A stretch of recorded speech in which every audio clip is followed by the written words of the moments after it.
Chers amis internautes, bonjour et merci de nous retrouver sur Gros Plan. Aujourd'hui, nous recevons l'honorable David Biokou. Il est député UP de la 19e circonscription électorale. Avec lui, nous ferons le tour de l'actualité socio-politique. Honorable, bonjour, merci d'avoir accepté notre invitation. Merci, monsieur le journaliste. Alors, comme d'habitude, je suis avec Arnaud Doumanhou du site d'information Le Portail. Arnaud, bonjour. Bonjour, cher ami Koshimo. Bonjour, honorable. Bonjour. Alors, cher ami. Nous allons tout de suite vous demander, nous sommes entre, je dirais, à quelques mois, ou non pas quelques mois, à quelques semaines de l'investiture du chef de l'État, 5 ans de gouvernance Patrice Talon. Qu'est-ce que vous avez retenu globalement? Je vous remercie de m'avoir accordé ce plateau, bien sûr en tant que David Camille Biokou, votre ami, l'ami des hommes de la presse. Alors, 5 ans de Patrice Talon, qu'est-ce que je retiens? Des 5 ans, je retiens les éléments suivants. Les retraités peuvent aller facilement à un guichet du centre de la caisse sociale et recevoir leur pension tranquillement et heureusement. 5 ans du président Patrice Talon, je retiens que les artères de nos pays, de notre pays, où le Béninois se disait impraticable parce que c'était des bas-fonds, aujourd'hui, on peut passer heureusement sur ces artères. 5 ans de Patrice Talon, c'est que je sais que je peux aller librement et rentrer librement parce qu'il y a la sécurité et cette sécurité est invisible. 5 ans de Patrice Talon, je peux retenir que dans les coins de rue, je peux circuler librement sans que je ne sois point traqué par la police ou les forces de l'ordre. 5 ans de Patrice Talon, je peux postuler au concours sans avoir un parrain derrière qui peut me soutenir. Et 5 ans de Patrice Talon, je sais aujourd'hui que l'argent parallèle est canalisé maintenant pour que ça aille au trésor public. Vous parlez de l'argent qui ne circule plus, comme on le dit. Oh, exactement. Alors, vous en avez tellement retenu au cours donc, de ces 5 dernières années. C'est d'ailleurs ce qui vous a certainement motivé à battre campagne pour le... D'abord, c'est vrai, vous n'êtes pas là au nom du parti, je le dis, mais vous êtes quand même UP, il faut le dire, et votre parti a décidé de soutenir le président Patrice Talon pour un second mandat. Alors, aujourd'hui, il est élu par KO. Et comment est-ce que vous analysez un peu ce score-là? Surtout que, c'est vrai, vous avez retenu beaucoup de choses, mais il ne faut pas l'oublier, il y a quand même une partie du peuple aussi qui grognait fortement. Et finalement, il est élu par KO. Certains n'y croient pas. Comment est-ce que vous analysez ça? Mais c'est normal. Tout le monde ne peut pas être pour Patrice Talon. Tous les 9 millions ou les 11 millions de Béninois peuvent pas tous être pour Talon. Mais au moins la majorité, si on peut avoir des 9 millions, des 11 millions, au moins 6 millions qui sont pour le président Talon, c'est déjà bon. Ce que vous devez retenir, les Béninois ont compris. Je souhaiterais qu'on compare Patrice Talon en 2017. Je dis bien 2017. Et Patrice Talon 2020, 2021, c'est deux personnages différents. En ce sens que, quand il était arrivé en 2016, où il a commencé sa mission pour le Bénin, les premières années, voire les 24 mois qui ont suivi, c'était difficile. Et on ne voyait rien venu. Ce qui était normal. Personne. Il a fait 2 ans, mais on ne voyait réellement pas venir ce que l'homme peut faire pour ce pays. Mais pendant ces 2 ans, mais lui, il a pris le temps de mettre sa vision, de le mettre en charpente. Il a pris 2 ans pour préparer tout ce qu'il a fait pendant 5 ans. Et donc, après 2 ans, on a commencé par voir les gens. Vous savez, il y a eu un moment où on parlait de maquette. On parlait que de la maquette. Oui, est-ce que c'est la maquette que les Béninois vont manger?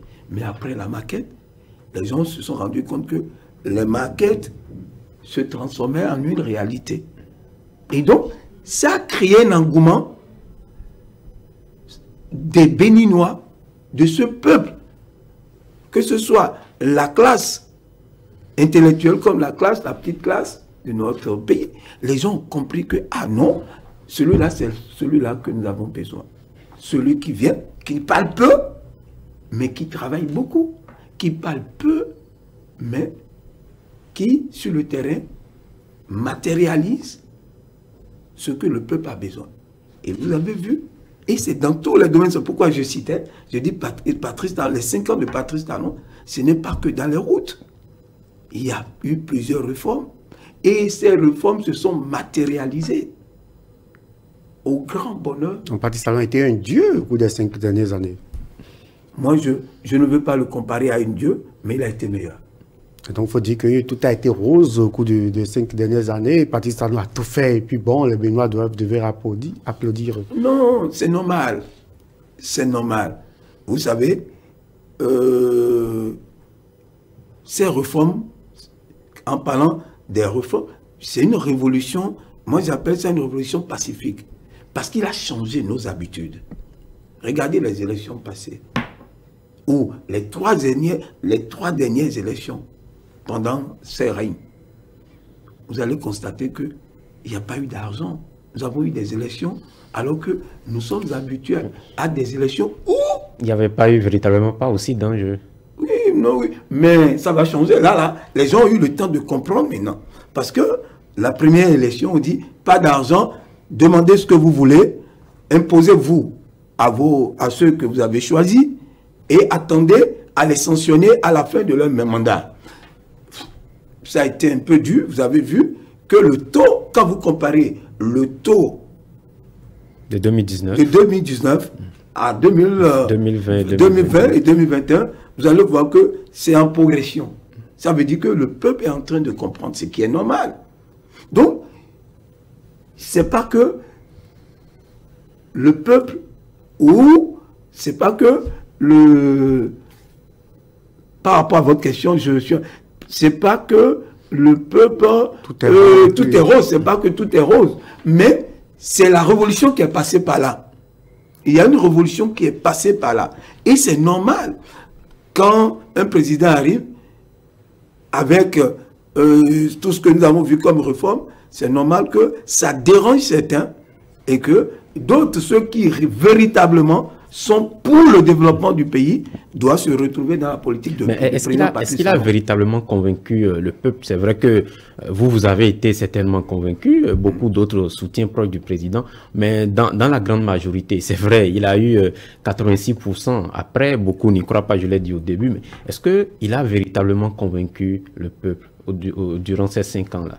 Mais le peuple a besoin de quoi? Nous avons besoin de l'eau. Nous avons besoin de l'électricité. Nous avons besoin d'aller et de revenir en sécurité. Le peuple a besoin de manger en sécurité. Le peuple a besoin de travailler. Alors, que veut le peuple? Patrice Talon, aujourd'hui, a assuré au moins ce minimum aux Béninois. Regardez ce qu'on avait, l'électricité. Qui pourra venir s'installer au Bénin? Qui pourra venir investir au Bénin s'il n'y a pas l'électricité? Qui pourra venir investir au Bénin s'il n'y a pas de voie? Qui pourra venir au Bénin s'installer s'il n'y a pas la sécurité? Mais le minimum, il ne peut pas passer. Un président ne passe pas dans la rue ou dans la maison pour distribuer de l'argent. Mais il crée les conditions pour que le peuple gagne de l'argent. Et ces conditions, aujourd'hui, sont en cours à 51 à 60%. En fin de mandat, surtout qu'il avait promis. En cours du mandat, les Béninois n'ont pas, disons même en fin de mandat, les Béninois n'ont pas, le palais de la ménagère n'a pas ressenti l'effet de la gouvernance. Les gens ont dit, mais vraiment, on a faim, on ne va pas manger des routes, on ne va pas faire passer ci ou ça. Mais vous savez quand même que les Béninois ont beaucoup crié au cours de la gestion de Patrice Talon. Patrice Talon n'a pas inversé le taux du chômage ou de la pauvreté. Mais est-ce qu'on ne gouverne pas pour les beaux yeux des institutions de but en haut? On gouverne d'abord pour les Béninois. Si les Béninois n'ont pas ressenti les effets de la gouvernance, est-ce que vous avez des mandats en tant que député? Est-ce que vos mandats ne vous disent pas, nous ne ressentons pas les effets de la gouvernance sous Patrice Talon? Moi, je suis pas du même avis que vous. Tout à l'heure, je dis, je ne vais pas le comparer à Dieu. Patrice Talon n'est pas Dieu. En 5 ans, il ne peut pas tout faire en 5 ans. Il avait promis faire le job en 5 ans. Oui, mais il ne peut pas tout faire. Et vous devez constater que tout ce que nous voyons là, c'est des choses qui se sont réalisées en 2 ans et demi. Parce qu'il a eu le temps de mettre vraiment, de préparer ce qu'il a fait. Donc, je vais vous dire une chose. Quand vous parlez du panier de la ménagère n'a pas évolué. Je ne sais, ce détail-là, je le souhaiterais parce que j'en ai tellement parlé, ça ne me permet pas de revenir là-dessus, mais c'est pertinent, je reviens, je fais un effort de revenir. Mais Patrice, est-ce qu'il y a un fonctionnaire dans le Bénin qui ne gagne pas de l'argent? Tous les Béninois ne sont pas des fonctionnaires. Bien. Alors, les Béninois ne sont pas des fonctionnaires. Est-ce qu'on a fermé des marchés? On a empêché les gens d'aller au marché. Vous savez qu'au début du mandat, il y a eu beaucoup de casses, des déguerpissements, beaucoup de commerces ont été détruits. Et quels commerces qui ont été détruits? Vous avez vu les bonnes dames à Topa et un peu partout à Cotonou. Sur des voies, sur des trottoirs, ce qui n'est pas normal. Est-ce qu'on est allé, ils sont partis à Topa, fermer Topa? Est-ce qu'ils sont partis à Saint-Michel, fermer Saint-Michel? Est-ce qu'ils sont partis, je ne sais pas, dans notre marché, fermer les marchés? Ceux qui sont, c'est normal. Ceux qui se font tuer tous les jours, c'est normal qu'on les enlève de la rue. Est-ce que c'est à comparer la mort, hein, que des individus meurent et qu'on dise que non, ils trouvent à manger là, il faut les laisser? Non. Moi, je vais vous dire une chose. Quand vous travaillez, vous gagnez de l'argent. Voilà, nous sommes un dimanche, vous voici dans votre studio. Vous êtes venu faire votre job, vous aurez votre salaire. Moi, je dis, l'argent qui ne circule plus, ce qui fait que les gens crient, c'est ce qu'il avait dit, il a expliqué pendant sa tournée. Ceux qui volaient pour permettre d'injecter parallèlement dans notre circuit, dans notre tissu. Mais 5 ans de gouvernance Talon, 5 ans de crise politique. 5 ans de gouvernance Talon, 5 ans de crise politique. Moi, je ne vois pas de crise. Vous avez suivi la réforme du système partisan et puis tout ça, l'opposition qui n'a pas pris part aux élections de 2019. On parle d'un parlement monocolore aujourd'hui. Oui. Vous êtes député à l'Assemblée nationale. Vous êtes dans ce parlement qu'on dit monocolore parce que l'opposition n'a pas pris part à ces élections. Vous avez remarqué également. Mais pourquoi l'opposition n'a pas pris part aux élections? C'est parce qu'ils n'ont pas voulu. Il y a une réforme. On dit, avant de voyager, il faut avoir un billet d'avion, il faut avoir un passeport. Ils ont tenté mais si je n'ai pas un billet d'avion, je n'ai pas un passeport, je ne peux pas me présenter à l'aéroport. Ils ne sont pas restés sans faire les démarches. Et si je me présente à l'aéroport, c'est parce que j'ai voulu faire une balade. Ils ne sont pas restés sans faire les démarches. Oui. Est-ce que ça a abouti? Je ne veux pas rentrer dans les détails. C'est ce qui est passé, c'est passé, mais retenez une chose. S'ils avaient fait leur formalité et bien fait, ils iront aux élections. C'est parce qu'ils n'ont pas cru à un moment. C'est-à-dire, ils ont vu, on avait une habitude au Bénin. Alors, sans savoir que celui-là, dans sa vision, il y a l'ordre, il y a la rigueur, il y a la méthode. Ou, ce n'est pas le sentiment, ah oui, on va trouver une solution. Vous voyez, tout le temps, ça se chante. Il faudrait qu'il y ait une assise nationale. Une assise. Mais quelle assise il faut? Quelle assise? Les gens ont compris, c'est-à-dire, ils ont le souvenir, ils ont la nostalgie de ce qui se passait dans notre tissu politique, mais ça a évolué avec celui-là, avec Patrice Talon. C'est la rigueur, c'est la méthode. Si vous êtes à jour, vous allez passer au cadre des élections. Vous n'avez pas les documents, vous n'êtes pas mis à jour. Est-ce que les tests n'ont pas été taillés exprès pour justement écarter cette opposition? Si demain, ça va se refaire, les mêmes chansons, vous entendrez les mêmes chansons. C'est les mêmes paroles qui viendront. Quels tests qui ont taillé? Pourquoi l'UDBN a pu obtenir son récépissé? Le PRD en a reçu. Les démocrates, quand ils ont fait un effort, ils ont reçu leur récépissé. Non, laissons. Au début, tout le monde, on croyait que bon, on peut marcher sur ce fil de sentiments où les Béninois crient et le chef se retrouve, le chef est obligé de faire demi-tour et de revoir la situation. Mais celui-là, c'est quelqu'un qui sait là où il va, malheureusement, heureusement ou malheureusement pour notre pays. Il sait là où il va, et donc, quand vous prenez le train et que vous le regardez derrière, vous allez rester derrière. Oui, mais quand nous parlons de cette crise, je suis d'accord, vous passez des réformes.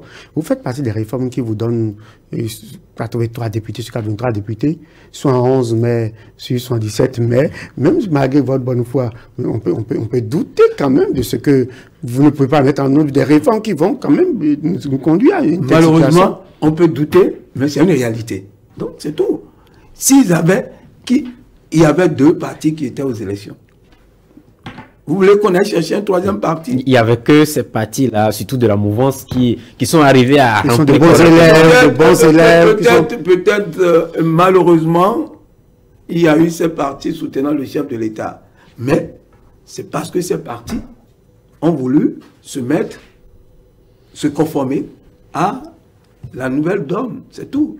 Si les autres avaient fait, ils seraient allés aux élections. C'est parce qu'ils n'ont pas voulu qu'ils ne sont pas allés aux élections. On ne va pas arrêter une élection à cause d'eux ou à cause des autres partis. Nous avons connu des violences à cause de ces crises-là, pour la présidentielle, pour les législatives, que pour la présidentielle. Quel est-tu fait, vous, de ces actes de violence? Non, vous avez vu? L'impunité, c'est fini. Là, c'était avant ça.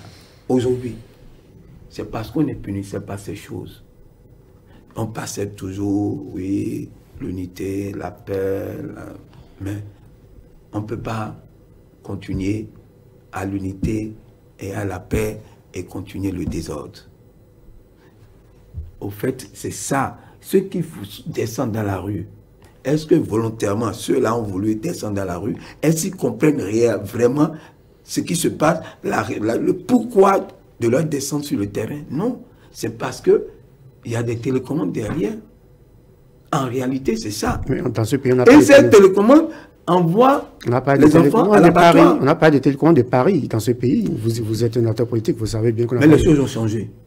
Donc désormais, la télécommande de Paris qui s'installe et puis coupe les autres télécommandes. Non, c'est pas... En tout cas, nous revenons à ce qui se passe aujourd'hui, en 2021. Ce qui se passe en 2021, ceux qui ne veulent pas d'eux-mêmes, de leur propre chef, de leur volonté, se conformer à la réalité de nos textes, croire qu'on pouvait encore retourner en arrière, c'est-à-dire aller chercher les mêmes atouts qu'on avait en soulevant les syndicalistes, en soulevant notre peuple dans la rue, c'est fini ça. Est-ce que les tests en eux-mêmes ne portaient pas ou ne portent pas déjà des gènes de crise? Parce que déjà, vous le savez, déjà quand les tests sont taillés de sorte à empêcher une partie de la classe politique, en tout cas, vous dites qu'ils n'ont pas voulu s'allier, mais on a vu, les gens ont quand même essayé donc d'avoir tous les documents qu'il faut, ils n'ont pas eu. Donc, quelque part, ils ont dit, les tests ont été taillés pour les empêcher donc de participer aux élections. Et quand les gens ressentent cette frustration, est-ce que vous ne pensez pas que les causes de ces crises-là sont aussi au niveau des tests? Monsieur le journaliste, je veux pas, c'est pas bien que vous dites que les gens ont fourni tous les documents. Et ils ont tenté, mais... Ils ont tenté, ne pas... Si vous tentez, mais vous prenez l'opinion à témoin. Et ils l'ont fait à l'époque. Non, oui, mais ça veut dire, mais en retour, on leur a demandé où sont leurs faiblesses, où sont les difficultés. Mais c'est quand même curieux que ce soit seulement qui n'arrivent pas. C'est justement la mouvance était parfaite. Il y en a eu plusieurs.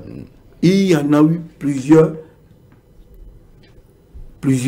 qui n'ont pas pu passer cette étape des documents bien à jour.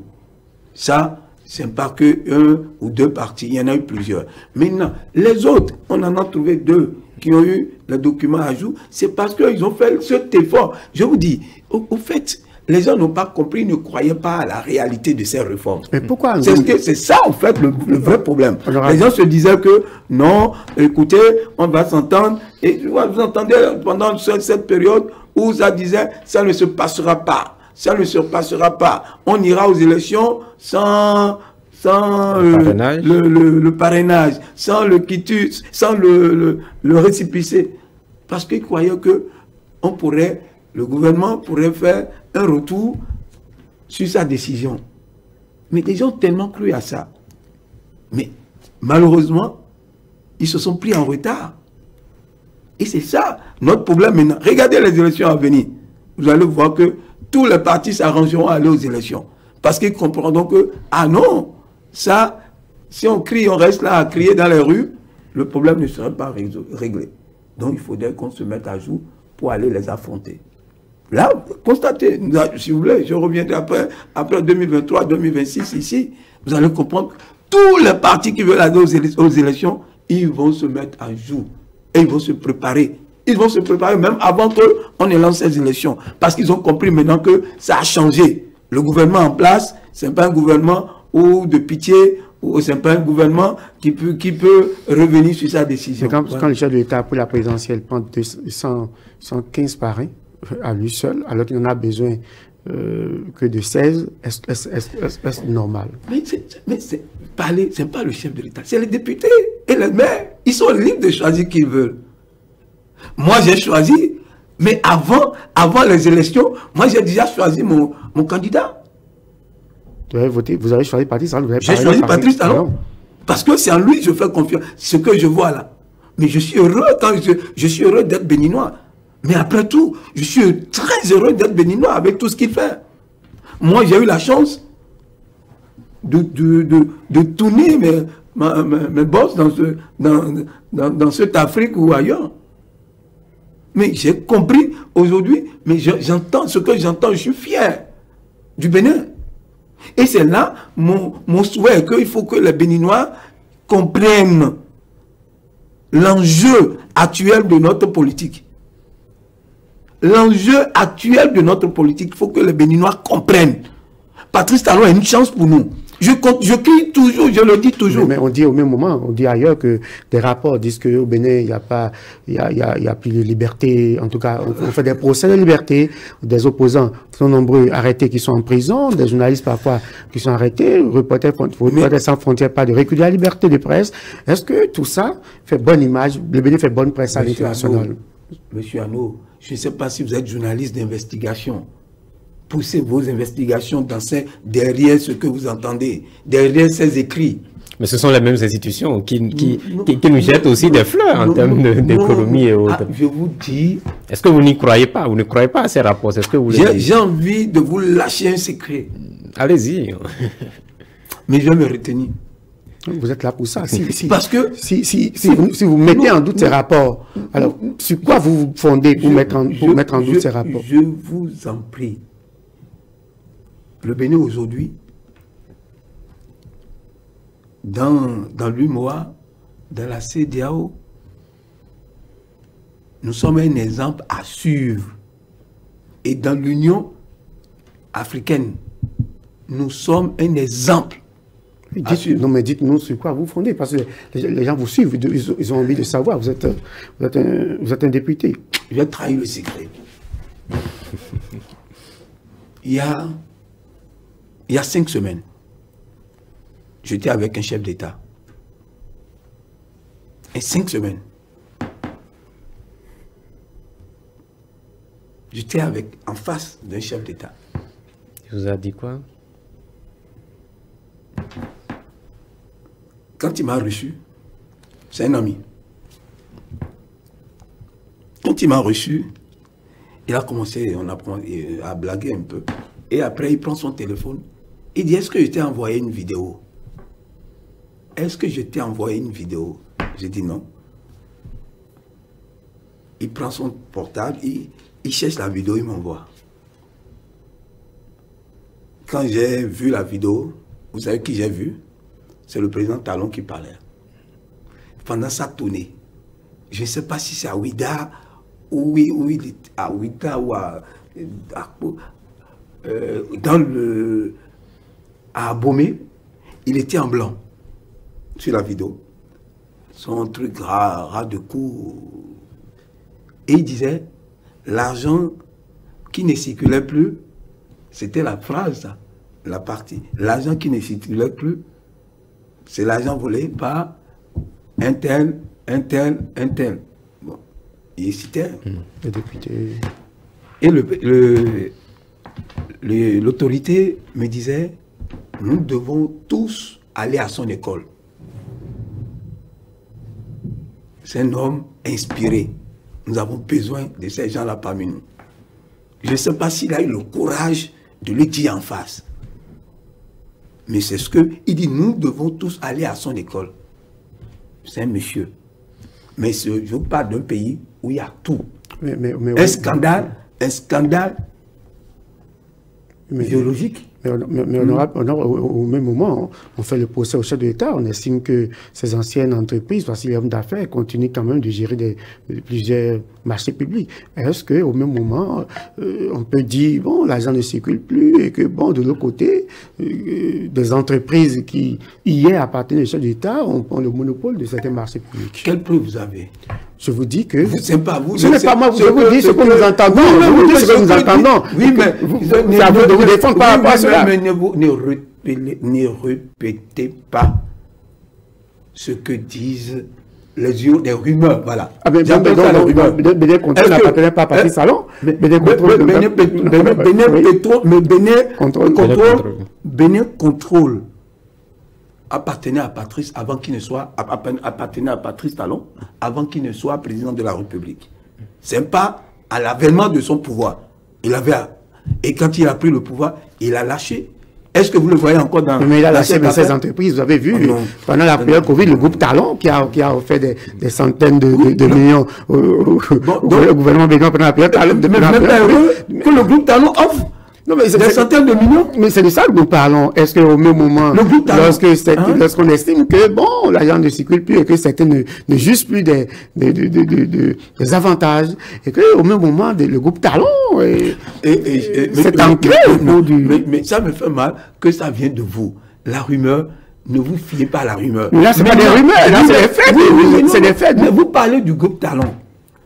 Mais c'est pas normal. Est-ce que c'est le chef de l'État, Patrice Talon, qui est président du groupe Talon?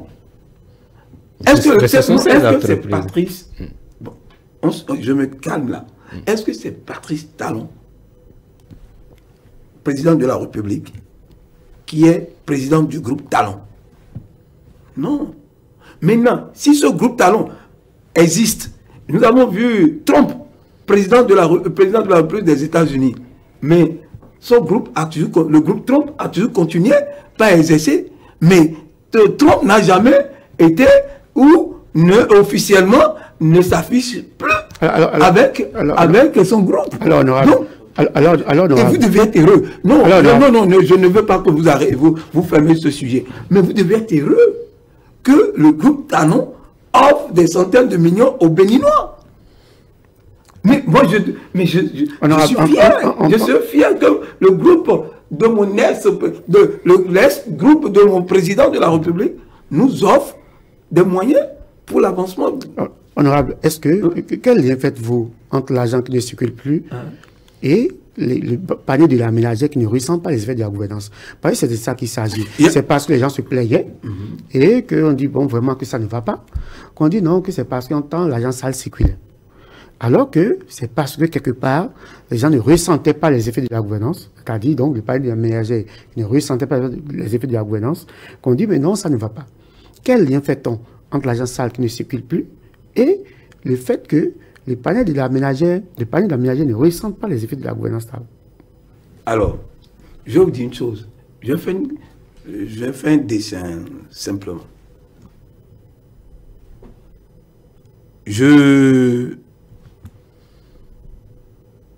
J'allais à la frontière du Nigeria ou du Togo.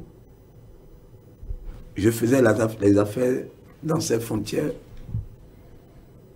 en dehors de mon salaire. J'ai un salaire, mais à la sortie du bureau, je me présente pour faire mes propres affaires dans les frontières. Cela m'amène à me faire un peu plus d'argent que les autres fonctionnaires. Au lieu de mettre mes enfants dans les écoles publiques, mes enfants sont dans les écoles privées. Les frontières sont fermées. Pas, je ne sais pas. Malheureusement. Je ne trouve plus les moyens de ces frontières. Je ne me contente que de mon salaire, qui ne me donne pas la possibilité, la capacité de mettre mes enfants dans les écoles privées. Alors, ça veut dire que là, ma première image, ou mon premier dessin, je vivais au-dessus de mes moyens parce que j'avais d'autres revenus facultatifs qui venaient des frontières. Mais par rapport à la mauvaise conjoncture connue dans ces frontières, je n'ai plus les moyens de faire entrer ce qui rentrait de ces frontières. Donc, je ne peux que me contenter de mon salaire, ce qui veut dire que mes enfants ne peuvent plus aller dans les écoles privées. Donc, les Béninois vivaient au-dessus de leurs moyens. Parce que moi, j'ai mon cousin qui est ministre, j'ai mon cousin qui est directeur de cabinet, j'ai un cousin qui est DRFM dans un ministère, je vais le voir, je dis, donne-moi un marché, fourniture de bureau. On me signait des notes, fourniture de bureau, on peut me donner un marché de 50 millions. Que je ne vais même pas exécuter. Vous imaginez? Et on me signe une fiche de réception de ces produits. Et les 50 millions, je vais le partager avec peut-être l'autorité, le responsable. J'ai peut-être 25 millions, et lui il a 25 millions, et lui il a peut-être 30 millions, j'ai 20 millions. En plus de mon salaire. Est-ce que vous avez vécu de ces cas-là? Est-ce que vous avez des preuves de ce que vous... Voilà. C'est des suppositions. Vous avez des décès là également. Vous préférez les rumeurs. C'est des rumeurs aussi. Ça grave. Ça c'est une réalité. Est-ce que c'est des rumeurs aussi? Ou est-ce que c'est des cas vécus? Allez dans les services juridiques de ces ministères ou de ces directions, vous aurez ça, ces cas de situation. Je n'ai pas vu, mais je peux vous rassurer qu'il y en a plusieurs. À un moment donné, à la CNCB, on en a arrêté beaucoup. Il y en a plein dans les ministères. Donc, c'est ce qui se passait dans notre pays. Mais avec cette gouvernance, on a fermé tous ces robinets. C'est ça le problème. Donc, les gens n'ont plus l'argent facile. Et donc, ils se contentent maintenant de leur salaire. Et c'est ça le problème. Et alors, avant, tout le monde, même nous, vous et moi, allez. Non, vous et moi. Je ne suis pas dans la politique honorable. Je suis pas dans la politique. Vous pouvez facilement avoir des bons d'essence. Mais il n'y en a plus. Vous appelez quelqu'un maintenant pour demander un bon d'essence. Ce que vous appeliez avant pour demander des bons d'essence, vous ne pouvez pas l'avoir parce que maintenant, c'est rationnel, l'utilisation. C'est ça le problème. C'est ça l'avantage de cette gouvernance. Et nous devons en féliciter.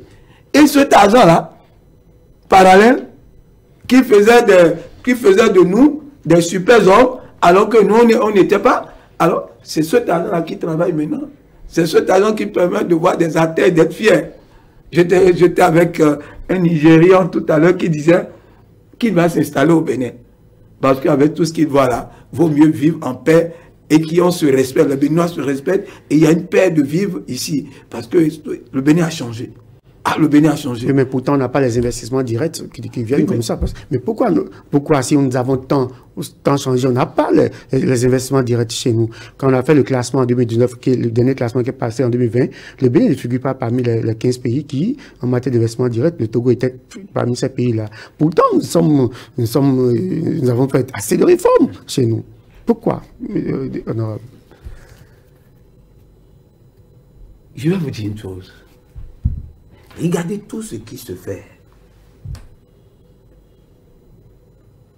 Quand il y a la compétence, quand il y a la compétence, ce gouvernement a un problème. Nous avons le gouvernement de notre pays polémique beaucoup sur ça. Ils ont besoin de la compétence. Ils ont besoin, les Béninois, parce que la plupart de ces sociétés que nous avons, de nos frères béninois, nous sommes tellement habitués à la sous-traitance que de nous former davantage pour la tâche. De telle sorte qu'aujourd'hui, il y a pas mal de projets où les Béninois, on cherche des Béninois pour piloter directement, on n'en trouve pas. En gros, vous rejoignez le chef de l'État qui a parlé de désert de compétences? Bon, désert de compétences, moi je dis plutôt, le Béninois, il manque de la compétence, il manque du professionnalisme, il manque des techniciens. Vous voulez dire donc que c'est une question de compétence. Si les investissements directs étrangers se font racheter, nous, c'est juste une question de compétence. Moi, je le dirais, parce que aujourd'hui, on en parle, mais vous suivez, vous voyez, on cherche. Est-ce qu'il y a aujourd'hui au Bénin, est-ce qu'il y a une société, regardez déjà ce qui se fait par rapport à l'éclairage de nos voies. Est-ce qu'il y a une société béninoise qui peut monter de l'aluminium ou des pylônes ou des poteaux, passer les fils, la fabrication des poteaux, des fils jusqu'à la lampe et les poser? On a plutôt ceux qui posent. On n'a pas ceux qui fabriquent. J'ai eu la chance de voir de jeunes qui ont été financés par le ministère de l'Enseignement supérieur qui ont fabriqué des feux tricolores, notamment qui ont été inaugurés. Ça veut dire que est-ce que le Bénin investit correctement dans la recherche? C'est ça de qui il s'agit. Lorsqu'on n'investit pas dans la recherche, vous ne pouvez pas attendre. Vous n'êtes pas dans le Bénin? Non, vous n'êtes pas dans le Bénin. Combien de jeunes étudiants qui vont pour des formations à l'extérieur. Mais ça n'a pas commencé en 2016. Oui, mais il ne peut pas tout faire ensemble. Mais je vous dis, ce n'est pas un magicien. Mais regardez, ce qu'on n'a pas fait en 60 ans. En 60 ans. Voilà, en 5 ans. En 5 ans, regardez tout ce qui est, depuis, regarde, 60 moins 5. Regardez tout ce qui est derrière. Et regardez le peu de temps, ce qu'on a fait en ce peu de temps. Et regardez ce qu'on a fait depuis 60 en 2016. Alors, nous irons au Parlement chez vous, au Parlement. Le chef d'État disait que pour voter des lois, les députés également, puisque vous êtes en train de parler de l'argent sale, des députés prenaient de l'argent pour voter des lois. Est-ce que aujourd'hui vous votez les lois véritablement sans être intéressé? Sans mallette. Sans mallette. Moi, je n'étais pas député. Et je suis député de la 8e législature. Oui. Mais pour ce que je sais, je n'ai pas vu passer même 1000 francs lors des votes. Parce qu'on entendait... Ça passe aussi facilement. C'est vrai qu'on a entendu beaucoup de choses. Comment les gens nous disent, mais vous êtes des sacrifiés, vous êtes des cobayes. Hein? C'était bon quand, pendant les autres législatures, c'était bon, ça se passait bien. Quand vous entendez ça, vous regrettez n'avoir pas été là? Non, je crois, je préfère cette discipline-là. Mais alors qu'est-ce que vous racontez, honorable? Oui, que le Parlement était bon. Comment c'était bon? C'était bon. Un député, c'était un député. Comment un député complet en tout? Comment ça se faisait?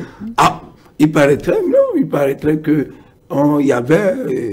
il y avait du parallèle qui venait. Hein, ça venait de partout. On pourrait de temps en temps se retrouver avec des enveloppes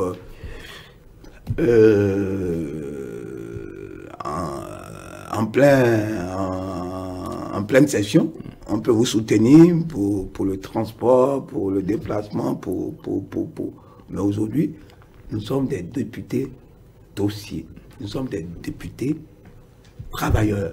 Tu vas, en tout cas, pour ce que j'ai constaté, quand il y a session, tu vas, tu fais ton travail, tu sors, tu rentres. Mais comment est-ce que la discipline a été fondée? Est-ce que ce que vous gagnez, parce que quand on parle de mallette, on parle de l'argent parallèle. Après, il faut voir d'abord ce que le député gagne correctement. Est-ce que avant et aujourd'hui, quelle est la différence? Ce que vous gagnez, ce que vous gagnez aujourd'hui, qui vous permet de résister, donc ou de ne pas penser à ces mallettes qui circulaient? Moi, je ne sais pas ce qui se passait. Comme je savais, vous n'étiez pas là. Je n'étais pas là. Mais ce que je sais, le Parlement a essayé de donner minimum aux députés pour pouvoir faire le travail, pour pouvoir se déplacer. Il y a des députés qui viennent de Natitengou, qui viennent de Malanville, qui viennent de Parakou, qui viennent de Grand Popo. Il y a d'autres qui ont la chance d'être à Cotonou, à Porto Novo, mais la plupart viennent du Grand Bénin, du Bénin profond. Du Bénin profond. Alors, donc, ils ont besoin d'un minimum. Ils ont leur logement dans leur circonscription, ils leur font un logement à Porto Novo ou à Sémé ou à Cotonou pour être plus proche du Parlement, parce que nous avons des sessions qui durent des semaines. Donc il a besoin au lieu d'être dans un hôtel, il faut quand même avoir un petit giron où mettre la tête et avoir un minimum de confort avec le service à accompagner. Donc, on nous donne aujourd'hui, quand même, je dis, ce que nous avons, à défaut du meilleur, je trouve que c'est bon pour travailler. On peut estimer à combien? Ah, je ne sais pas. Je sais que vous êtes bien placé pour me le dire. Donnez-nous une estimation. Le député béninois aujourd'hui, son salaire... On a ce qu'il faut un minimum. Vous savez, je suis un jeune député. Ne me laissez pas taper là-dessus. Je ne sais pas comment ça se passe. Est-ce qu'un député peut donner son salaire? Je ne sais pas. C'est pas grave. Au Parlement, est-ce que véritablement, en termes de vote de loi, on a entendu dire que les lois viennent d'ailleurs, et puis donc, il y a des députés qui ne voient même pas les tests, et puis c'est main levée, et puis on lève, et puis on vote, Moi, je vous dis que c'est faux. Je vous arrête, je vous dis c'est faux. C'est faux. Aucune loi ne peut venir. Nous avons des commissions. Et avant que ces lois, quand ça arrive, avant que ça ne soit partagé dans les commissions, le président du Parlement annonce. Et il annonce et il affecte les dossiers. Et les commissions qui sont concernées se retrouvent. Et après avoir fait le job, le travail, ça revient en plénière. Et c'est en plénière que nous votons. Mais on a vu la rapidité avec laquelle certaines lois sont passées. Notamment la révision de la Constitution. Des lois de plusieurs pailles, on se demande quand même. Je vais vous dire quelque chose. Vous savez, nous avons un président qui est doué dans la méthode, l'ordre et la méthode. Et il a impacté, infecté presque tous ses collaborateurs et ceux qui sont autour de lui. Sans oublier que au Parlement, nous avons un militaire. Quelqu'un qui a eu une formation militaire. Président Louis Wavounou. Louis Wavounou. C'est-à-dire, ce qui a fait doit être fait. L'heure, c'est l'heure. L'heure après l'heure n'est pas l'heure. Donc, du coup, quand il y a un dossier à traiter, on le traite, on finit avec. Ce n'est pas un dossier, on ne garde pas les dossiers. Il ne garde pas les dossiers. Vous voyez, selon l'histoire du Parlement, il paraîtrait que les dossiers, on entassait des lois, des décisions et tout ça, des ratifications de prêts, de TVA à infini, jusqu'à ce qu'on perdait certains avantages pour notre pays. Mais aujourd'hui, quand ça arrive, il faut libérer. Vous pouvez finir aujourd'hui, on dit la session, on a fini, on a clôturé la session, et le lendemain, on peut vous interpeller. La session extraordinaire. À cause des lois. Donc, c'est ça qui est interprété. On dit ça passe vite.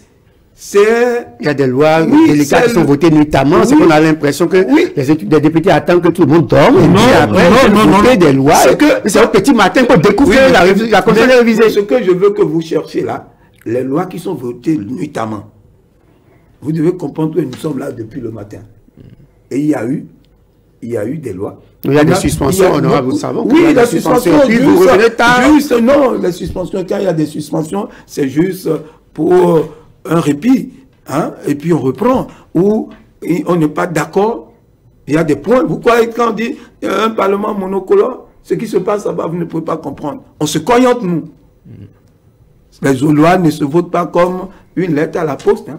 Aujourd'hui, on constate que ce sont ces lois-là qui ont été votées nuitamment qui posent problème. Après, on a vu même des cas où des députés se sont mélangés dans l'interprétation. Parfois, on a été obligé de solliciter la Cour constitutionnelle pour interpréter, pour dire comment est-ce qu'une loi que l'Assemblée a votée doit être... Mais c'est normal.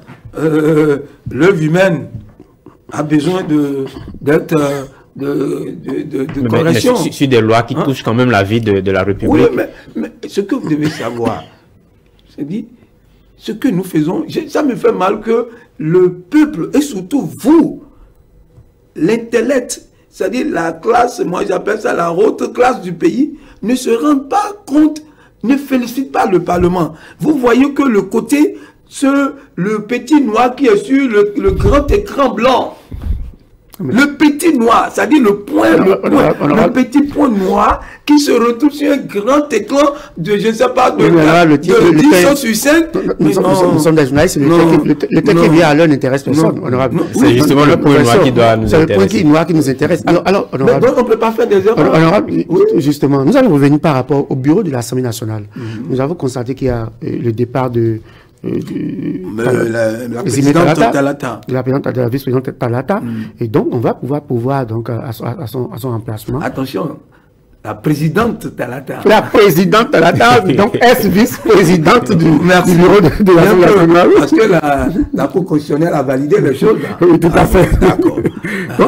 Donc, par rapport à cela, est-ce que l'UP va garder la main pour remplacer ou l'UP va ouvrir le jeu et on pourrait peut-être assister à un remplacement, peut-être un député BR va entrer dans le bureau de l'Assemblée nationale pour en lieu et place de Talata, qui, il faut le dire, est devenu vice-présidente de la République, parce qu'on a le président et la vice-présidente. Est-ce que l'Union progressive va continuer à garder ce poste-là, ou l'Union progressive va laisser la main? Il faut que vous compreniez la loi de l'Assemblée, c'est la loi de la majorité et de la minorité. Vous avez la majorité, honorable. Donc, je ne suis pas dans le secret des dieux. Je ne suis pas membre du Conseil des présidents. Moi, je suis, comme j'ai l'habitude de dire, je suis un député lambda. Donc, pour moi, ce que je sais du Parlement, de cette expérience que j'ai au Parlement, je sais qu'il y a la loi de la majorité. Et cette majorité aujourd'hui, c'est l'UP qui a la majorité. Donc, s'il doit avoir une majorité dans le bureau, ça ne peut qu'être l'UP. Donc, l'UP ne peut pas concéder sa majorité au BR. Mais ça, c'est quand on suit, comme vous le dites, la loi de la majorité. Après, il peut y avoir d'autres négociations. Non. C'est vrai que vous avez dit ça c'est quand même bon. Les négociations sont aussi possibles. De toute façon, ça doit être, ils sont en train. Mais si l'UP a déjà la vice-présidence de la République, est-ce que l'UP ne pourrait pas laisser la vice-présidence plutôt vous êtes des frères, si à moi. Donc que vous êtes des partis quand même qui soutiennent ensemble le chef de l'État. Je crois que le BA a aussi le ministre d'État. Le BA, si nous avons la vice-présidente, le BA a le ministre d'État. Pas des moindres. On vous dit qu'il n'y a pas de cadeau. Non, on est en politique. Et contrairement à ce que vous pensez, que c'est des frères siamois, c'est des amis, on n'est pas des amis au niveau du Parlement. Chacun est venu défendre son café cacao ou son coton. Ils sont venus, ils sont dans leur rôle, l'opposition est dans son rôle, la majorité est dans son rôle, la minorité est dans son rôle. Donc chacun est dans son rôle. Donc ne pensez pas que je ne crois même pas qu'on pourrait laisser notre majorité. Ça, je ne crois pas. L'UP gardera sa majorité au sein du bureau. Alors, c'est une certitude. Alors, honorable, au Parlement, en tout cas, même les députés en parlent, le contrôle de l'action gouvernementale, qu'est-ce que vous en faites? Est-ce que c'est parce qu'on soutient le chef de l'État, vous dites que ça cogne, mais on reste un peu sur sa fin lorsqu'on voit que le contrôle de l'action gouvernementale ne se matérialise pas véritablement au Parlement? Moi, je vais vous dire, il faut plutôt vous rapprocher des commissions. Il faut vous rapprocher des commissions au niveau de l'Assemblée, au niveau du Parlement, pour comprendre que le contrôle de l'action du gouvernement est une réalité. Comment? Parce que c'est les commissions qui décident d'aller, parce qu'il y a, moi maintenant je suis de la commission défense, coopération, défense et sécurité. Donc tout ce qui concerne la sécurité, la défense dans le pays, c'est ma commission. Et mon président, au passage, je lui envoie un coucou, le président Rachid Banamassi. Mais nous avons entamé pas mal de choses dans ce sens. Nous avons entamé pas mal, il y a des choses que je ne peux pas livrer ici, parce que sécurité, défense, ouais, c'est important, c'est pour contrôler l'action du gouvernement dans ce sens. Donc, ça se fait, mais c'est sans bruit. Vous voyez, avant, il y a trop de tapage. Non, c'est pas une question de tapage, honorable. Et dans le domaine de l'éducation, il y en a... Il y a des kidnappings dans le pays, il y a beaucoup de kidnappings. Il y a le Bénin où on dit on parle de terrorisme, on n'entend pas des députés interpeller le gouvernement sur ça. Alors que vous êtes au Parlement, vous êtes encore dans cette commission-là. Moi, je suis de cette commission. Pourquoi les députés ne peuvent pas interpeller?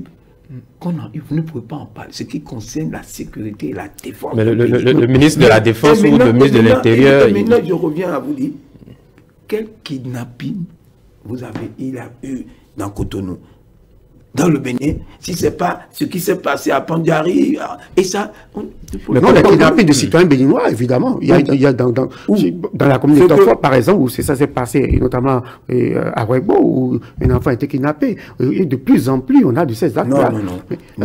Combien de fois il y a une vidéo où un audio qui a circulé. Oui, c'est vrai que récemment, il y a eu des pseudo-enlèvements et tout. Qui a circulé partout. Non, mais il y a eu des vrais cas. En réalité, c'est du faux. Honorable, combien de fois vous avez interpellé le ministre de l'Intérieur ou encore le ministre de la Défense par rapport à la sécurité du pays? Je viens de faire 2 ans. Je viens de faire 2 ans. Je sais que nous avons eu déjà 3 fois. Et on a eu une séance d'1 semaine avec le ministre de la Défense. 1 semaine avec le ministre. Il se présente lui-même. Je vous dis, il se présente lui-même, le ministre de la Défense se présente lui-même devant nous. Nous l'avons convoqué à l'Assemblée. Ma commission, nous avons eu les militaires, on les a même laissés, on a appelé la police, la gendarmerie, la police, la gendarmerie, les militaires, ils sont venus. Et pourquoi ça reste entre vous et le ministre? C'est le Parlement, le Parlement ne se réunit pas la commission. Le problème, vous savez,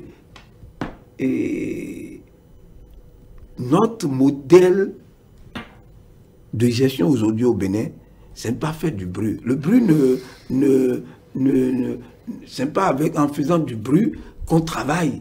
Mais la population a le droit à l'information. Oui, mais si vous il faut rendre compte à vos mandants. Mais allez chercher l'information. Mais vous devez vous rendre compte à vos mandants. Évidemment, votre rôle, c'est quand le Parlement interpelle, lorsqu'il y a des questions orales ou des questions...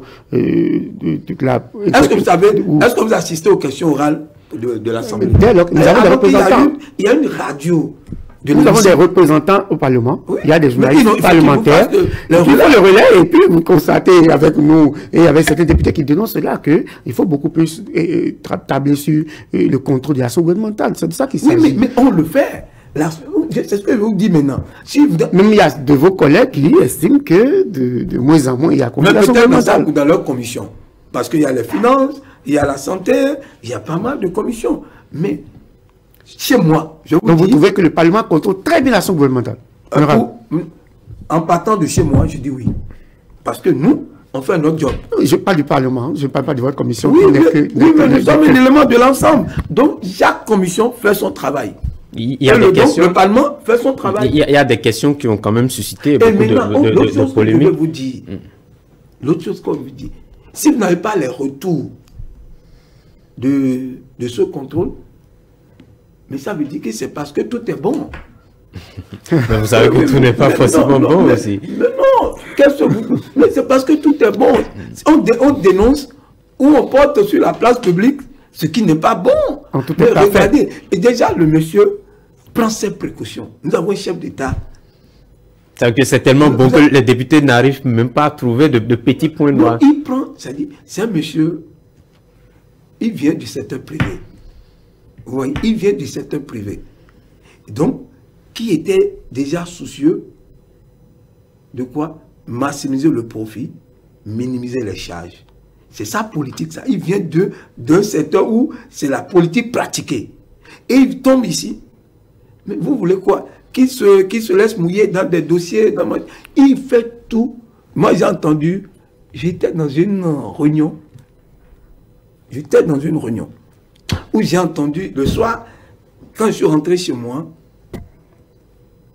ça a réconforté ma vision du président de la République. Quand je suis sorti de cette réunion, je suis rentré chez moi. Vous avez entendu quoi? Vous avez entendu quoi voilà. Après cette réunion? Il disait, et c'était le ministre d'État Koupaki qui a parlé. Il dit, monsieur le président de la République. Bon, je vais essayer de résumer, je ne dirai pas mot pour mot, parce que je ne suis pas le ministre d'État. Il disait, monsieur le président de la République, si nous avons réussi les 5 années de votre mandat, ou si vous avez réussi les 5 années de votre mandat, non, attends, je reviens.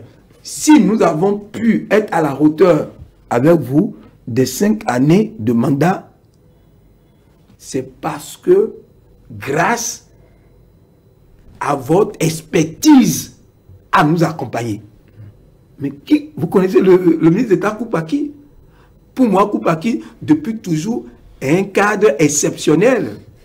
C'est un bon cadre de l'Afrique. D'où il vient, de la BCAO, venir directeur de cabinet. Koupaki était avec Bouniaï. Koupaki n'était pas Bouniaï. Non. Koupaki n'est pas né en 2016. Non, on parlait de Koupaki. BCAO, directeur de cabinet de Maître Adrien Mbedi, Premier ministre. On a vu Koupaki sur Bouniaï toujours.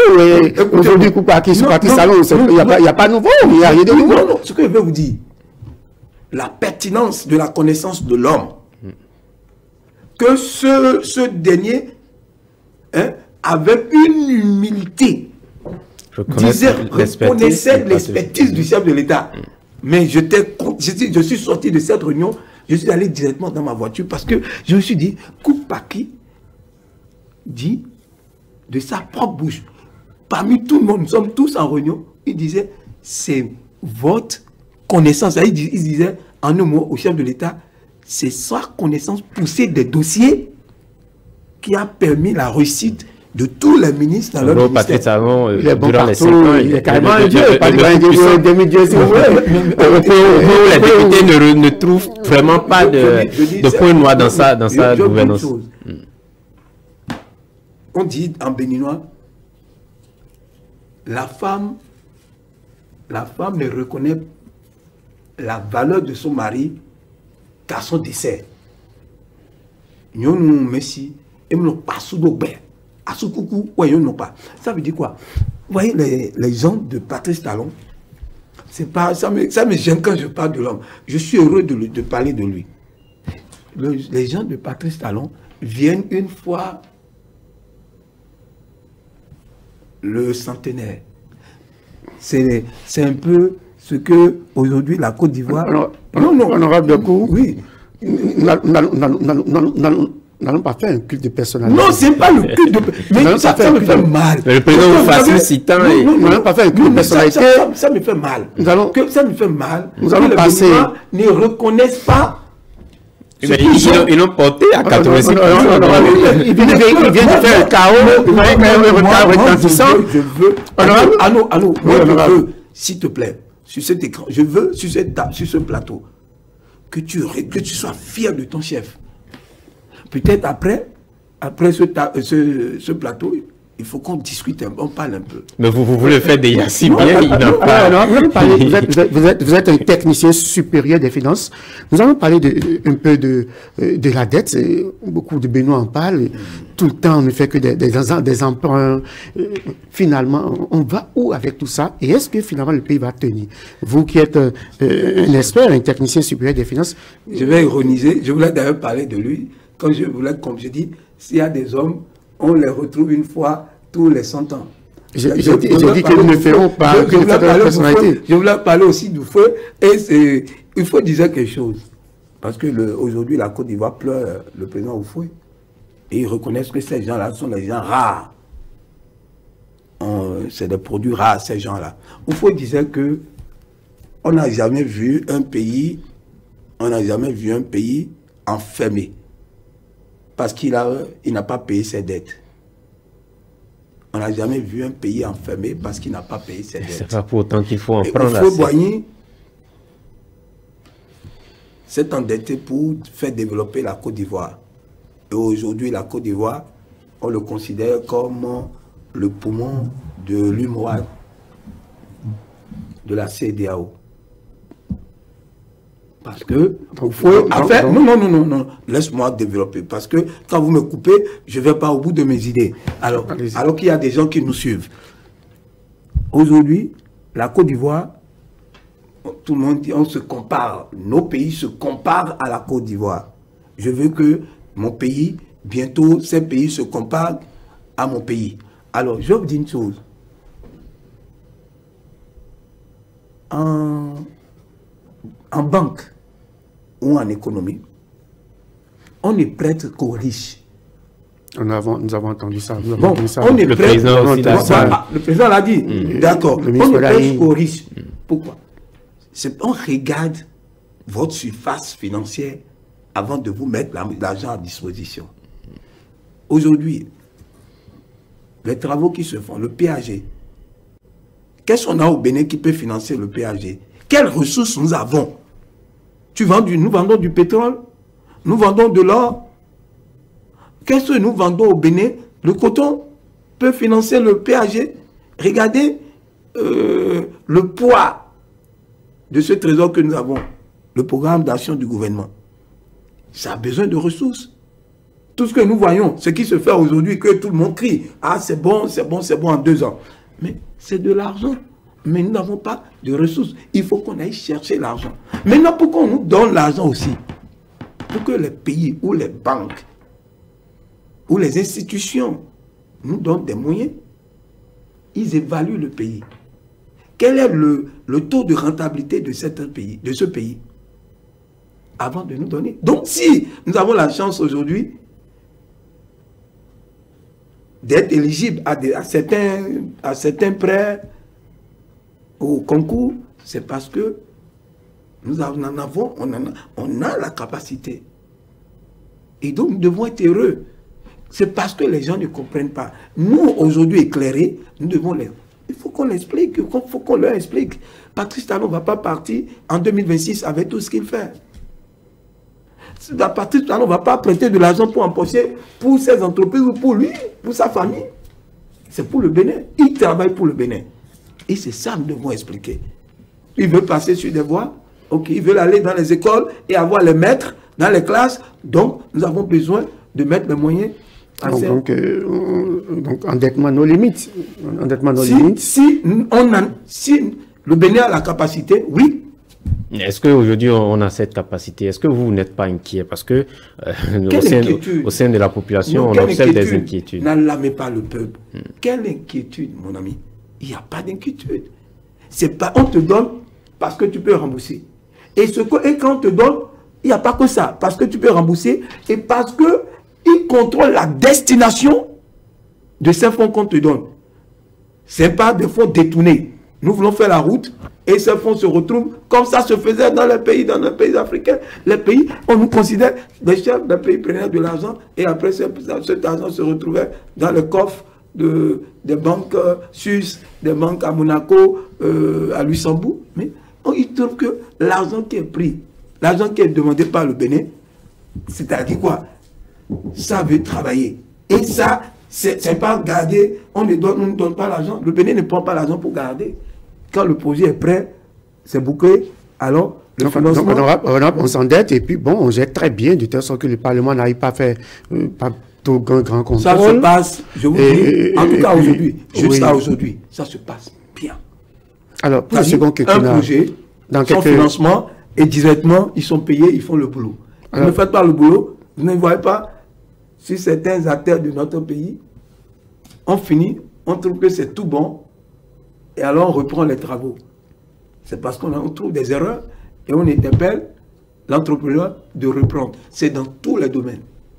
Alors, c'est ça le sérieux de la gestion du gouvernement du président Patrice Guillaume Athanas Talon. Dans quelques jours, l'investiture du président Patrice Talon, qu'attendez-vous déjà du discours de l'homme? Il se prend toujours. Personne ne peut anticiper sur les idées de ce discours du président de la République. Mais ce que je sais,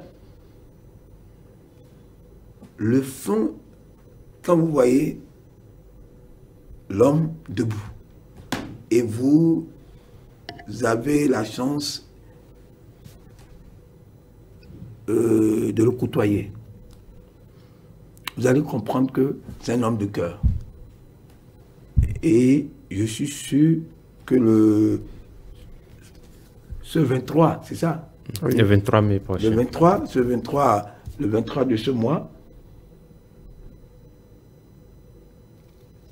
il y aura un discours davantage de rassemblement, un discours d'unité, un discours de vivre ensemble, des défis pour un Bénin vraiment renouvelé. Un discours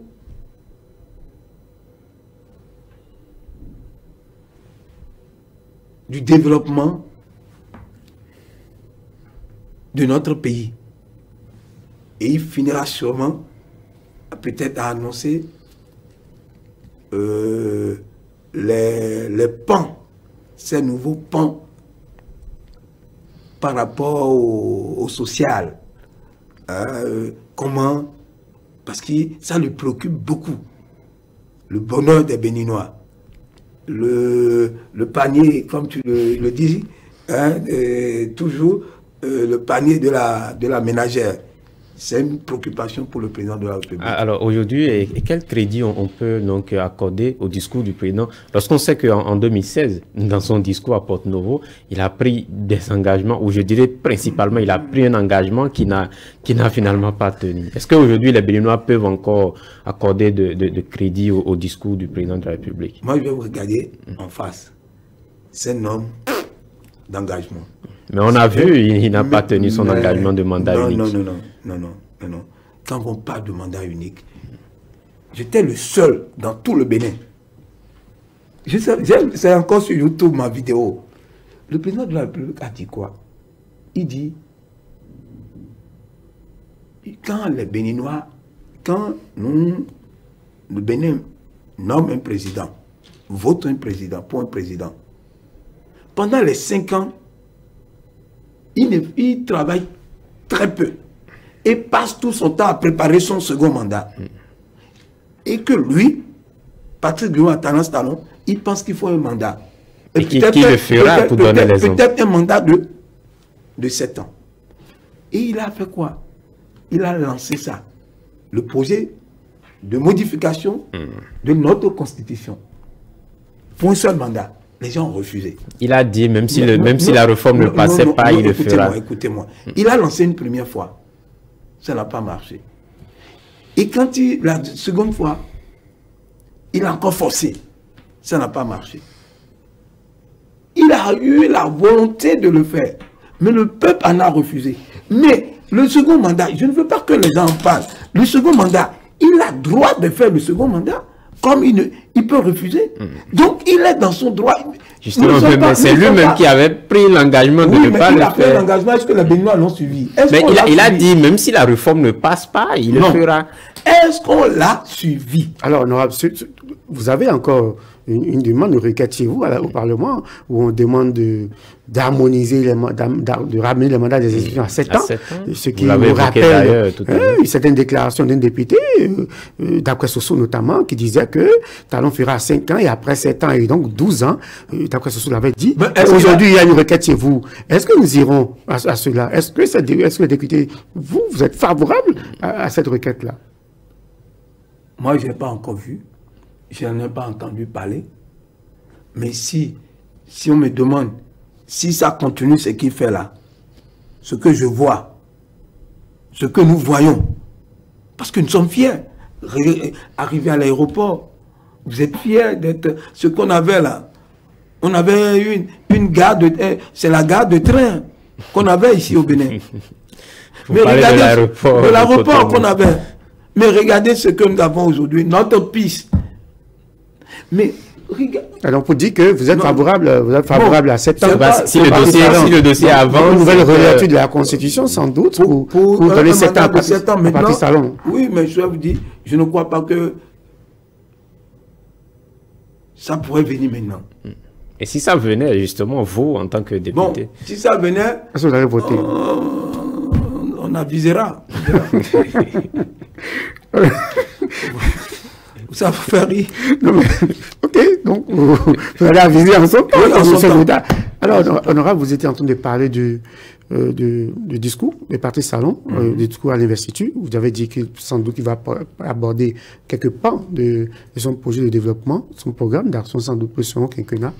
Quelles sont vos attentes pour ce second quinquennat? Je souhaiterais, mon problème, je vais vous le dire, franchement, mon souhait est que le peuple dont nous représentons nous autres, que le président de la République plus davantage ait un regard vers le peuple, la petite classe là, du pays. Parce que nous avons les élites, les économiquement stables, les économiquement moyens et les économiquement faibles. Notre souhait est que cette classe d'économiquement faible soit prise en compte. Davantage. Et je souhaiterais que très rapidement, c'est déjà en phase d'expérimentation, que le projet de l'assurance H soit une réalité très vite, je souhaiterais que les handicapés du Bénin soient pris en compte. Et réellement, il y a une loi déjà. Le président de la République en a parlé à une réunion et en a même interpellé le ministre. Et il y a une loi qui prend réellement en compte cette couche de notre pays. Je souhaiterais également que toutes les couches du Bénin aient la possibilité à travers l'assurance âge de fréquenter les centres hospitaliers. Et ce sont les points forts de mon souhait. Également que le président de la République ait un regard également vers la jeunesse béninoise. Parce que cette jeunesse est davantage intelligente aujourd'hui. C'est une jeunesse intelligente, une jeunesse qui a la capacité de faire beaucoup de choses. Vous voyez, nous, on n'a pas eu la chance d'être en notre temps d'avoir l'Internet. Nos recherches à nous autres, c'était dans la bibliothèque. Aujourd'hui, les choses ont tellement évolué et nous avons une jeunesse Internet, antique. Donc, je souhaiterais que cette jeunesse intelligente soit vraiment apprivoisée et exploitée au cours de ce mandat, et jetée davantage dans les secteurs du pays, leur donner la chance, comme il le fait actuellement. Il y a pas mal de couches, de secteurs de formation de cette jeunesse qui devait être, d'autres sont partis, d'autres seront envoyés pour la formation à l'extérieur. Donc je souhaiterais davantage que le chef de l'État prenne ça en main, donne cette chance à cette jeunesse de voyager, d'aller davantage outiller, se former et venir se mettre au service et les contrôler pour les ramener. Parce qu'il ne faut pas qu'ils restent, qu'ils viennent pour se mettre l'intelligence au service de notre cher Bénin. Alors, honorable, on va permettre aux internautes, en quelques minutes, donc de mieux vous connaître, justement au-delà de la politique. Vous n'étiez pas forcément connu donc, du grand public. Je vais laisser à nos... Alors, déjà, honorable David Biocou, en famille, qu'est-ce qu'on peut déjà savoir sur... Oui, mais je suis marié. Je suis père de plusieurs enfants. Attention, je suis Biocou. Donc, je suis marié. C'est un héritage. Ah oui, c'est un héritage, malheureusement. Donc, les Biocou doivent faire plusieurs enfants. Ah oui. Ben, écoute, on dit un mouton ne fait pas un bœuf. Donc, après, il faut aussi changer la jeune génération. Oui, mais on n'a pas fait comme papa, mais on a essayé aussi. Donc, alors, 10 ans, je vous ai entendu dire, c'est vrai que la nouvelle génération ne peut pas trop me connaître, mais sinon, en 98-99, j'ai piloté la réforme des plaques minéralogiques au Bénin. J'étais jeune. Il y a 22 ans, 23 ans en arrière, je lançais les plaques sous le régime du président Mathieu Kérékou, du ministre Akobi et après Joseph Souati. Joseph Souati, Akobi, j'ai connu ces ministres pendant la réforme des plaques. Tout ce que vous voyez, les plaques, la sécurité sur les plaques, la carte grise, le livre de bord, les véhicules en transit avec les plaques en bande jaune. Alors, que fait un technicien des finances au niveau des plaques? Oui, mais parce que en Côte d'Ivoire, en 93, quand Ouattara, le président Ouattara, le premier ministre Ouattara venait en tant que premier ministre dans le gouvernement du président Houphouët-Boigny, on avait voulu reformer ce secteur. Et moi, vous savez, quand vous avez fait la comptabilité, c'est pourquoi la formation professionnelle est une bonne chose. Et je crois que ça a été un point d'honneur du chef de l'État maintenant. La formation professionnelle n'est plus former les gens dans les universités pour former. Alors, nous, on a eu la chance de faire le B.A.B.A. Moi, j'ai fait la formation professionnelle, j'ai fait le brevet professionnel, le brevet de technicien, et c'est la filière brevet de technicien supérieur. Et après, avant, il n'y avait pas master, il n'y avait pas machin, c'était directement brevet de technicien supérieur et directement DECS pour être expert comptable. Donc, on nous formait pour le terrain. Mais donc, quand tu sors de cette école, tu as la notion de la fiscalité, de l'économie, des droits du travail, des droits de société, du droit de société. Tu as la notion dans la mécanographie. On parlait de la mécanographie en ce moment. En informatique, il n'y avait pas l'informatique. L'informatique, quand on parlait de cours d'informatique, c'était la mécanographie. Hein? On allait même faire la sténographie, l'anglais, le français. Donc, il y avait le commerce. Hein? Comment faire des correspondances, hein? Les traites, les monnaies. Tu étais formé. Donc, quand tu sortais, ou tu peux travailler pour toi, tu peux te mettre en ton compte ou te mettre au compte d'un employeur. Donc, en ce moment, moi, ce qui marchait, la Côte d'Ivoire, la population n'avait rien à voir avec la population béninoise. Hein, c'était une population cosmopolite où tu voyais les Israéliens, il y avait tout dans ce pays. Donc, quand j'ai fini mes études, j'ai créé ma société. Et j'ai créé ma société de sorte que je voulais travailler.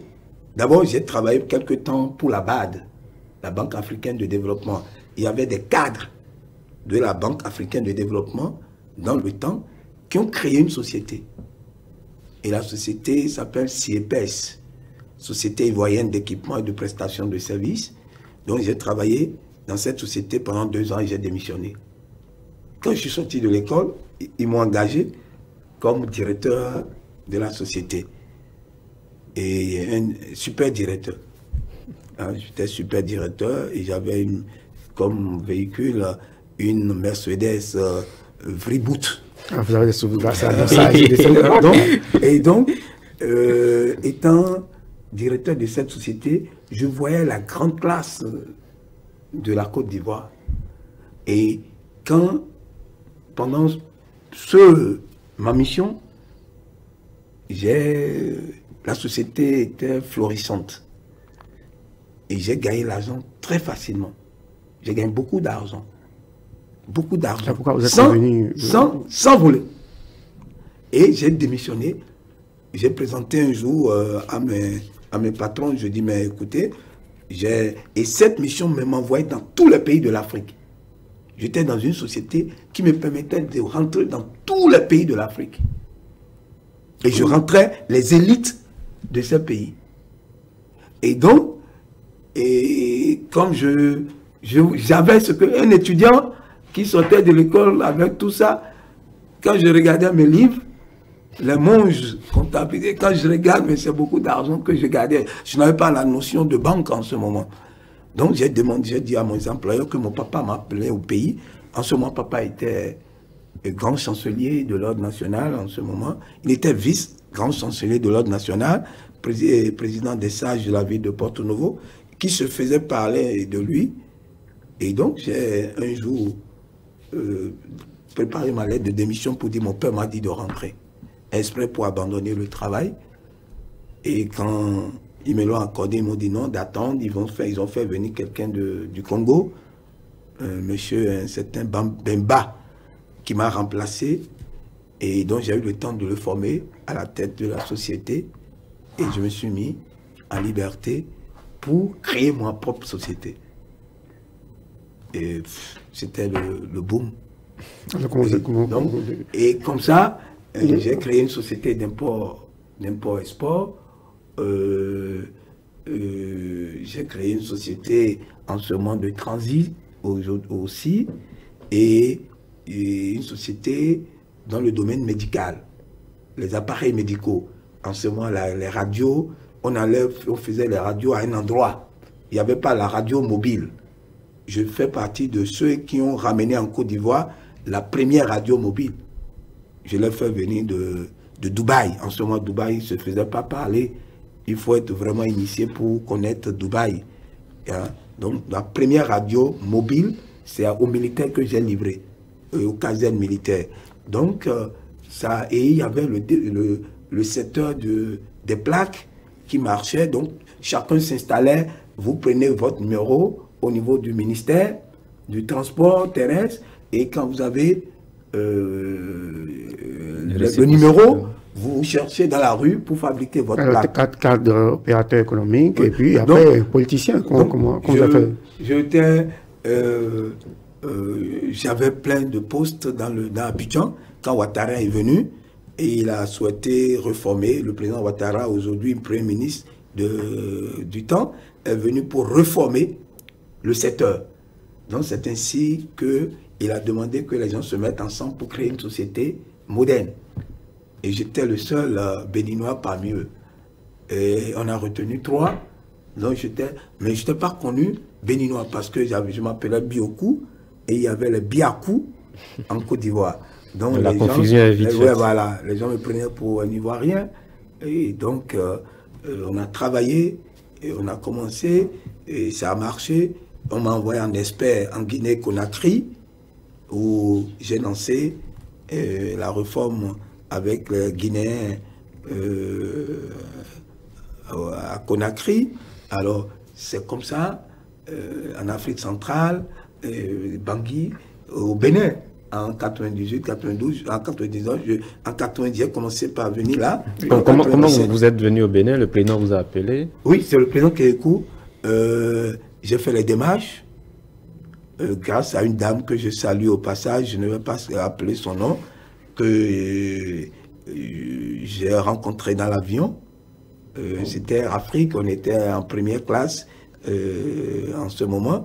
Et, je me suis présenté à elle et je me suis retrouvé à côté d'un ministre dans l'avion qui m'a dit: est-ce que tu sais que un tel est dans l'avion? Je dis non, je ne la connais pas et je ne sais pas. Et il m'a amené vers elle et on a sympathisé. Je l'ai salué. Ah, tu es le fils du doyen? Je dis oui. Ah d'accord, qu'est-ce que vous allez faire au Bénin? Je dis mais je suis là, je suis en train de préparer un projet pour le Bénin, mon chien, et que je souhaiterais... Alors, nous allons faire un peu de cours pour gagner. Voilà comment je suis venu au Bénin, parce que le Bénin a besoin de moi pour cette... Mais vous n'étiez pas un acteur politique au premier plan. Et puis après, on vous a découvert subitement... Ce que vous devez savoir, quand on était à l'école, les Guillaume Soro, c'est des camarades qui venaient après nous. Et la FESI, la Fédération estudiantine de Côte d'Ivoire, d'abord c'est le MEICI, Mouvement des élèves étudiants de Côte d'Ivoire. J'étais le vice-président du Mouvement des élèves et étudiants de Côte d'Ivoire des cours locaux. La célèbre université du Béninois Dominique José Loco. J'étais le vice-président du MEICI. Et après le MEICI, on a créé la FESI, Fédération estudiantine de Côte d'Ivoire. On l'a créé un jeudi soir avec Aïpo Martial, qui était le président, dont je fais partie de ses membres. Les Guillaume Soro et Bleu Goudé étaient nos petits. Donc, c'est après que ceux-là sont venus. Nous, on était déjà partis et à Hippo Martial, Oufou l'a envoyé au Canada, non, en Angleterre. Il nous a dispersés. Donc, vous au Bénin ici. Mais au Bénin, vous savez, quand vous êtes né politique, moi j'ai grandi, j'ai vu mon papa faire la politique.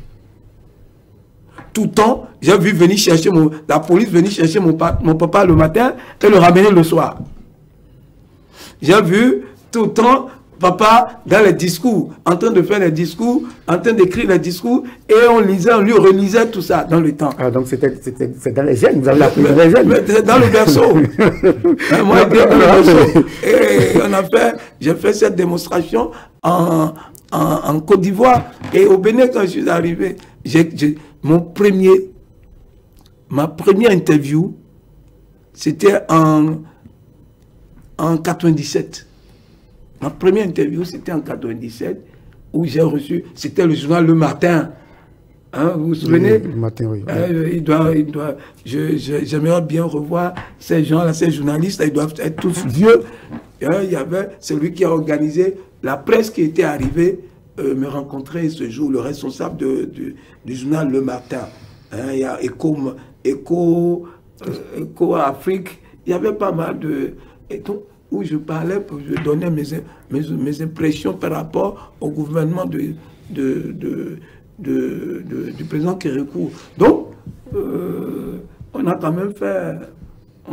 Alors aujourd'hui, honorable, vous êtes député. Est-ce que vous continuez toujours dans vos activités, ces activités-là avec... Malheureusement... Ou vous avez laissé tomber, ou vous avez passé la main comme le chef d'État aussi? Non, malheureusement, je vous le dis, en faisant la politique, vous ne pouvez plus faire les activités économiques. Non, parce que c'est interdit. C'est interdit. C'est vrai qu'il y a cette nostalgie, je vous le dis. On a bien envie. Vous n'avez eu personne pour prendre la relève de l'autre côté? Surtout, j'avais un poste à l'international au niveau des États-Unis. Et j'étais le représentant Afrique francophone d'OPSEC, Applied Security. C'est une structure qui s'occupe des billets de banque, de tous les documents sensibles. Hein, des billets de banque. Vous avez abandonné ce poste? Le Naira, je crois, la troisième génération de la monnaie nigériane se faisait chez OPSEC.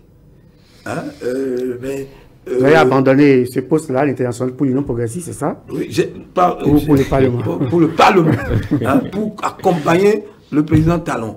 Donc, ça, je dis, franchement, c'est un sacrifice. Alors, honorable, au-delà de la politique, il vous arrive quand même des week-ends de sortir un peu de tout ça et de faire le vide autour de vous. Vous avez là souvent l'habitude d'aller où pour passer ces moments-là?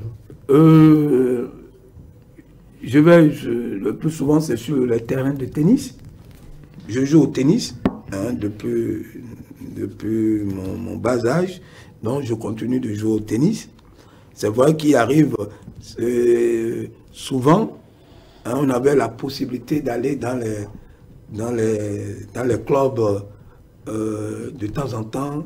Il y avait Teker à l'hôtel Sheraton où on se rendait les samedis soirs ou les vendredis soirs parce que c'est le vendredi soir pour les tontons. Mais aujourd'hui, on ne peut plus. Hein, vous êtes dans le rang des pépés ou... Il faut quand même continuer à faire le sport. Oui, je fais ah non, tous les samedis matins, je suis au sport. Et il y a des jours ordinaires, si le besoin me prend, je vais jouer.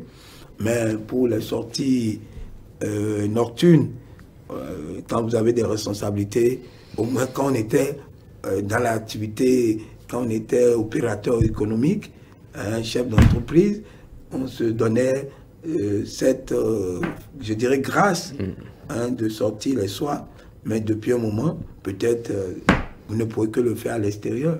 Quand je me retrouve peut-être à Abidjan. Pourquoi pas ici? Quand je me retrouve... peur de sortir la nuit? Non, pas peur. Vous devez donner le bon exemple. Oui, mais vous avez aussi votre vie privée après. Oui, mais aujourd'hui, quand vous avez une responsabilité, ça s'impose à vous. Parce que vous devenez un modèle. Vous devenez un modèle à suivre. Que vous voulez ou pas. Parce qu'on va passer une soirée entre amis. Est-ce que c'est parce qu'on n'est pas un modèle? Si vous m'invitez chez vous à une soirée dansante, mais je suis preneur. Alors, Hein? donc Je me permets. vous êtes un passionné de la musique, je dis de la musique béninoise, mais quel rythme ou quel artiste vous épate le plus? Il y a une chanson que j'ai découverte à l'extérieur, dans un hôtel, j'aime bien cette chanson. C'est de, je ne sais pas, quand on chantait ça ici, mais je ne prends pas... C'est à Fafa. C'est à Fafa, ah bon. Oui. Je ne faisais pas attention au thème énuméré par la chanson. Mais j'étais dans un hôtel, fatigué, et j'ai allumé une télé de chez moi, et j'ai suivi, je dis, oui, c'est vrai ce qu'il dit. Tu passeras toujours par quelqu'un pour être quelqu'un. Donc, ça, je l'écoute, mais moi-même, ce que j'aime bien le rock. J'aime bien le rock, j'aime la rumba, le cubain. J'essaye. Alors, honorable, j'ai fini cette question. Est-ce que pour vous, c'est votre père qui a été la figure politique qui vous a le plus inspiré, ou il y a d'autres figures qui ont marqué votre entrée sur la scène politique? Je ne vais pas vous mentir. J'ai vu mon père en action. Et j'ai également vu mon cousin, le président Mbedji. Adrien Mbedji. Et il était pour moi un modèle politique. Et tout ce qu'il faisait, c'est pourquoi je dis qu'il faut faire attention quand vous êtes homme public. Sinon, les gens vont vous copier autrement, ou malheureusement. Alors que vous devez vous devez être un modèle pour que ça soit copié heureusement. Le président me dit, quand je le voyais, même dans sa démarche, d'abord il ne faut pas que je me trompe, c'est le président Kérékou, j'ai le même constat avec le président Kérékou. J'ai eu la chance de voyager avec le président Kérékou. Et quand nous montons dans l'avion, il a une démarche quand il monte. Et je me pose la question, est-ce que ce monsieur va mourir un jour? Il peut mourir un jour. Parce qu'il a une démarche, il est tellement droit avec sa canne, ou comment sa vous petite appelez, canne, oui. Amen, quand il monte dans l'avion. Et le président on me dit, ça a été pareil. Quand il marche, quand tu parles, le porte-novien, sa manière de présenter les choses, j'aimais beaucoup. Et ce que je vois maintenant, avec le président Patrice Talon, C'est pareil. Donc la présidence est dans la démarche. Non, mais ça dit, il y a la prestance. Il y a, et vous voyez, tout est là. Tout en un. Tout en un. Mais j'ai gardé quelque chose de mon père, c'est l'honnêteté. L'honnêteté et la fidélité. L'honnêteté et la fidélité. Mon père m'a dit, il m'a appelé un jour, il me dit, les amis d'aujourd'hui sont les ennemis de demain. Surtout en politique, d'ailleurs. Je ne souhaite pas que mes enfants fassent la politique. Mais Dieu en a choisi. Les amis d'aujourd'hui sont les ennemis de demain. La fidélité. Il me dit, il faut être fidèle et honnête en politique. Et c'est ça ce que je pratique. Si je ne peux pas dire la vérité, ce n'est pas la peine. Je dis ce que je pense être vrai. Ça peut ne pas être vrai, mais je dis ce que je pense être vrai. Je ne veux pas faire un coup à quelqu'un. Je ne veux pas suivre quelqu'un parce que les intérêts me poussent. Non, il faut qu'il y ait... Tu vois, en suivant, quand vous voyez le président Talon, on est heureux de travailler avec lui. Pourquoi? C'est un monsieur qui tient à sa parole. C'est un monsieur bosseur. C'est un monsieur qui respecte ses engagements. Contrairement à ce que les gens pensent de lui. Et il est fidèle. Il est fidèle. Quand dans sa démarche, non, tu vois que quand il te dit, quand il promet, il réalise. Et donc, nous avons besoin de ces valeurs en politique. Vous allez profiter pour dire donc votre dernier mot puisque nous allons finir cette émission. Je vous remercie, mais je voulais dire au peuple, je regarde en face le peuple béninois. Je suis un représentant de vous à l'Assemblée. Si vous m'aviez choisi pour vous représenter là-bas, pour peut-être d'autres, ils n'ont pas choisi, mais ça s'impose à eux parce que je suis là en leur nom. Je leur demande, ce que je vois, je ne peux que vous dire la vérité. Nous avons la chance d'être conduits par une équipe qui veut le développement, l'émergence, la sécurité de notre Bénin commun. Je voudrais vous demander, ils ont besoin de vous. Cette équipe dont à la tête le président Patrice Guillaume Atanas Talon a besoin de vous. Il faudrait que nous nous mettons tous derrière eux afin de faire réussir notre pays et de le faire inscrire dans l'annale des pays émergents. Merci, honorable. Merci d'avoir accepté notre invitation. Et chers amis internautes, nous avons reçu pour vous l'honorable David Biokou. Il est député de la 19e circonscription électorale. Avec lui, nous avons fait le tour de l'actualité sociopolitique. Merci de nous avoir suivis et à la prochaine.